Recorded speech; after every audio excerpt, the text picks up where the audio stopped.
thank you for the ticket. Yeah. How were those seats? It was really good. Todd rocks. Right behind home plate, in the shade. Oh, wow. Yeah, so good seats. It was hot, but I didn't have to get sunburned. Mm-hmm. Those are good things. So thank you, Todd. Eventually, because everyone had left, we started moving closer to the field. They have a little kid who's about 10, announce all the celebrities, and they put up pictures of them on the Jumbotron. And then the game starts, and it's just a regular softball game.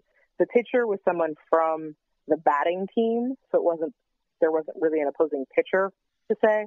You had Gary Marshall pitching for a while, and Tom Arnold, and Kareem Abdul-Jabbar was playing first base for one team. Everyone kept saying that it wasn't fair that he was playing first base because he's, whatever. That's fun. 6'9". Yeah. And has ridiculously good reach. Oh, that's funny. Nothing got past him, huh? Yeah, no, I think one ball got past him at some point, but I don't remember that many getting past him, which was just really sad. But funny. And so let's see. Well, Zach and Josh were each on different teams, so they couldn't hang out together. Oh. Which was sad. Sad, but I bet it was interesting. It was, and they didn't actually interact until one point. At one point, Zach and Josh Zach started wearing what basically looks like an order of fries from McDonald's over his shirt. So there's a picture of Zach with like fries coming out from the side, from his shoulders. And Josh put on a piece of pizza. So he has sort of like a tunic, but it's in the shape of a slice of pizza. Awesome.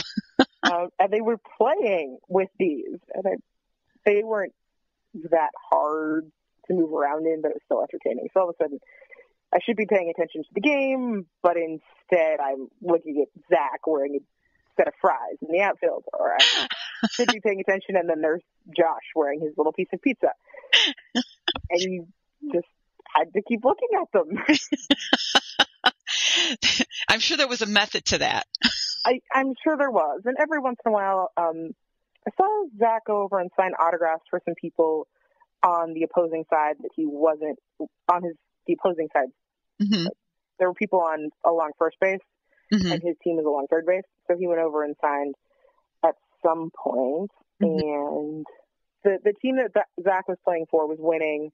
And then the team that Josh was playing for brought in a couple of Dodger ringers. Oh. So at one point, Delwyn Young, who had a horrible game, came in and pinch hit, I want to say, and hit a home run. And then... Oh, sure, now. And I mean, it was a home run in the softball sense. I mean, they set up a perimeter, so they weren't actually playing a real... Yeah. The softball field is smaller than the baseball field. Yes, much smaller. I mean, they let people that had been in the outfield come onto the field and stand behind the makeshift perimeter. The new one. Yeah. There we go. Yeah. So there were people out there standing around. Mm-hmm. So Zach's team eventually won. Yay! Good. I don't think Zach actually had a hit. As the one time he made contact, I think he got thrown out. But then, because Zach and Josh are ridiculously nice, they were over signing autographs for people. My friend and I went over to sort of say hi to them and talk to them for a bit. And eventually the security guard for Dodger Stadium had to come over and say, "Hey guys, you gotta go. The grounds crew has to clean the field before tomorrow." Oh yeah. and Zach was like, "Oh, I want to sign more." And so he started signing for little kids. Aww. Yes. And that is about it. It was just sort of a fun way to wrap up the end of a very hot day in Los Angeles. So none of the other Chuck team was there? No. And I had asked, so when we went over to talk or get things signed or get pictures from Josh and Zach, I had asked Josh where Yvonne was. And he had said that she and Zach had been filming until 5 a.m.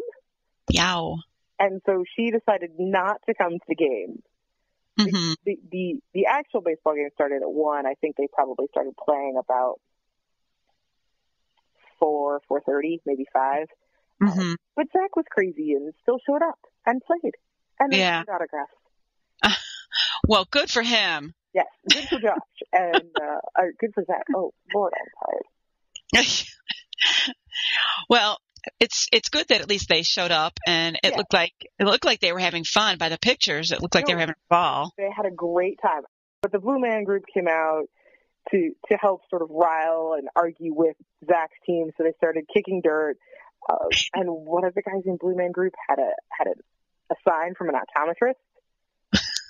So they were asking Charlie Steiner if he could read and if he could see. I think they were complaining about a strike. Entertaining when you're watching a celebrity softball game. The Blue Man Group comes out. It's like, can you read this? Yeah.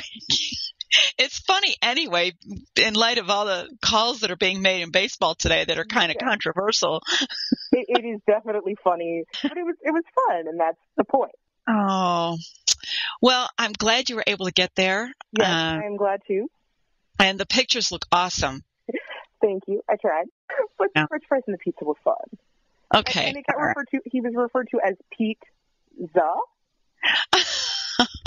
And I don't think Zach ever got a name for the French fries. And there was another guy dressed as a hot dog, and he was Frank Furter. Oh gosh. Yeah, they hammed it up. It was. Well, we'll have to maybe we could have some of the podcast people give suggestions for the French fries, huh? Maybe. Well, I'm so glad you're able to go, Roz. Thank you so much for reporting back. Once again, thank you, Todd. You rock. Thank you, Todd. All right, dear.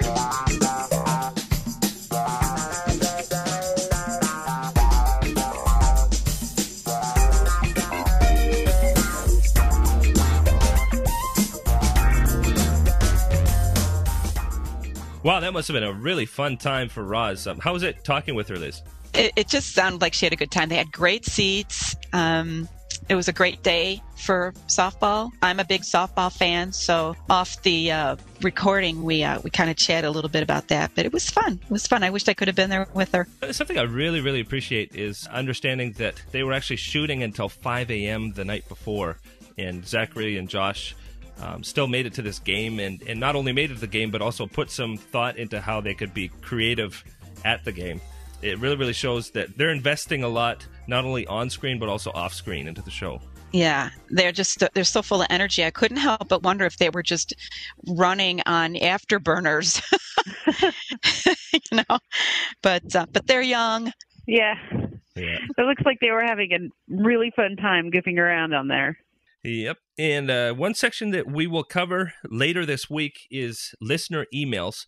We just had a lot to cover for this show, and so we decided that we're going to push those back to the second episode this week, which will come out on Friday. We hope you listen in. We will be back with an interview on the lot of NBC. That will be a lot of fun.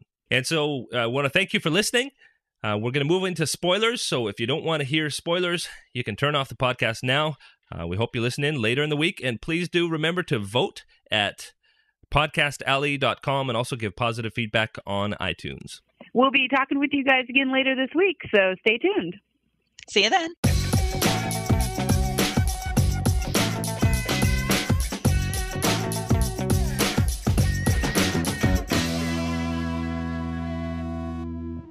And we're back with some spoilers from the first couple episodes, and actually we'll have some more spoilers later in the week. But first of all, we want to cover episode 2 of season 2. It's so exciting to finally have spoilers to talk about. I'm just practically giddy with this. Episode 202, it doesn't have an official title yet, but the spoilers are something like this. Chuck goes undercover as Mr. Carmichael to steal the cipher, which you may remember from spoilers for episode 1. He goes undercover by seducing a woman named Sasha, who's going to be played by Melinda Clark, with offers of club soda. Way to go, Mr. Carmichael. Although Chuck does obtain the cipher, Sasha and her thugs capture Sarah and Casey to hold them hostage. Sarah is sure Chuck will focus on the cipher, the key to his freedom. Casey is sure Chuck is completely in love with Sarah and will come after her. Sure enough, Chuck enlists the help of his new mentor, former spy Roan Montgomery, played by John Larroquette. But Montgomery's defeatist attitude does not inspire Chuck. Calling his own shots, Chuck sets up a hostage exchange at the Buy More, of which Lester is now assistant manager. Meanwhile, Captain Awesome creates the perfect night for his new fiancée, Ellie. Only Chuck can create situations like that and make them really hilarious. I'm looking forward to seeing how that hostage exchange goes down. From what I understand, it turns out in his favor, much to Casey's chagrin.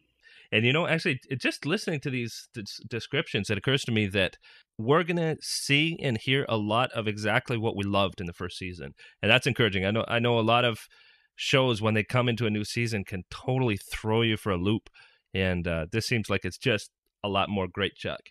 Yeah, I think the plan was to really do kind of a relaunch since the first season was so short, but still move the plot line forward. So it sounds like they have a really good handle on what they want the tone of the show to be and all the characters and everything. So we're getting some very well thought out storylines and characters.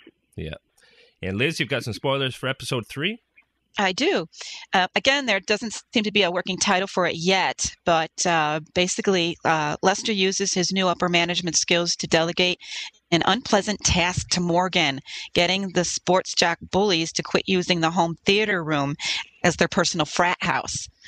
If only the lead sports jock hadn't dissed Anna, it all would have gone differently. Meanwhile, Chuck finds himself working with Casey, Sarah, and Bryce. Bryce is back? The erstwhile agent is back, still mixed up with Fulcrum and needing Team Bartowski's help. Fulcrum wants a decrypted microchip from a man named Von Hayes, but Bryce wants to get it first. He and Sarah go undercover at a lavish party thrown by Von Hayes, causing a jealous Chuck to risk losing his cover as a waiter at the same party. When Sarah finds herself out of commission, Chuck manages to broker a deal with Von Hayes for the microchip. Spying is stressful, though, and things don't go quite according to plan. No, really? I can't imagine that. It sounds like Chuck is being kind of thrown out on his own a few times here to see how he handles being a spy. Mm-hmm. I did want to mention that there's quite a lively discussion about Season 2 going on the ChuckTV.net forum. You all are welcome to join in. It's ChuckTV.net/forum, and then, of course, you just register and start posting. The Season 2 spoiler discussion, there's quite a lot going on in there, and I'm going to say that probably half of it is right on target, and the other half, well, maybe not so much. But it certainly is fun to read what y'all are saying. Very, very cool. And please keep it up. Well, it sounds like there's a lot of exciting Chuck coming, and we'll give you some more spoilers later in the week on Friday. Please listen in for our interview. And want to thank you so much for listening. And I wanted to give a shout out to Vern and the boys. Look forward to hearing from you guys soon. Take care. See you next time.